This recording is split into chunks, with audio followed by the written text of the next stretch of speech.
Baby memorial ഹോസ്പിറ്റലിന്റെ community emergency തയ്യാറെടുപ്പ് പ്രസ്ഥാനമായ life liner അടുത്ത ഘട്ടത്തിലേക്ക് കടക്കുന്നു. അടുത്ത ഒരു വർഷത്തിനുള്ളിൽ 3 ലക്ഷം ആളുകൾക്ക് ജീവൻ രക്ഷാ പരിശീലനം നൽകുമെന്ന് ആശുപത്രി അധികൃതർ അറിയിച്ചു. BMH ലൈഫ് ലൈനർ പദ്ധതി ഇതിനോടകം രാജ്യത്തുടനീളം 30,000-ത്തിലധികം ആളുകൾക്ക് ജീവൻ രക്ഷാ പരിശീലനവും അവബോധവും നൽകി കഴിഞ്ഞതായി അധികൃതർ അറിയിച്ചു.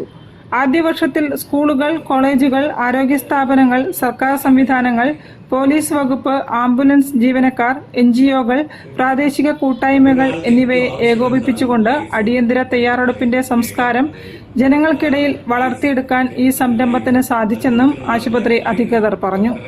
പദ്ധതിയുടെ അടുത്ത ഘട്ടത്തിൽ ലൈഫ് ലൈനർ 2.0 BMH ഗ്രൂപ്പിന്റെ കീഴിലുള്ള Maitra hospital, Narvi hospitals, star hospitals എന്നിവയിലേക്കും വ്യാപിപ്പിക്കുമെന്ന് ബേബി മെമ്മോറിയൽ ഹോസ്പിറ്റൽ ലിമിറ്റഡ് സ്ഥാപകനും ചെയർമാനും മാനേജിംഗ് ഡയറക്ടറുമായ ഡോക്ടർ KG അലക്സാണ്ടർ പറഞ്ഞു. ഇതിനു പുറമെ സ്കൂളുകൾക്കായി പ്രത്യേക സുരക്ഷാ പദ്ധതികളും പ്രഖ്യാപിച്ചു. ഇതിന്റെ ഭാഗമായി 200 ഫസ്റ്റ് എയ്ഡ് കിറ്റുകൾ വിതരണം ചെയ്യും. ജീവൻ രക്ഷാ പരിശീലനം ആവശ്യമുള്ളവർക്ക് 8559023000 എന്ന നമ്പറിലും ബന്ധപ്പെടാം. എമർജൻസി റെസ്പോൺസ് ER എന്ന് പറയുന്ന എമർജൻസി റെസ്പോൺസ് ആണ്.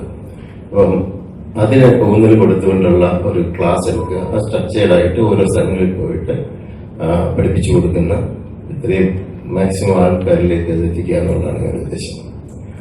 വാർത്താ സമ്മേളനത്തിൽ doctor Nihaj G Muhammad, doctor Anant Mohan Pai, doctor Fabith Moideen, doctor Venugopalan എന്നിവരും സംബന്ധിച്ചു. News bureau, Kozhikode. Udayam residence and welfare association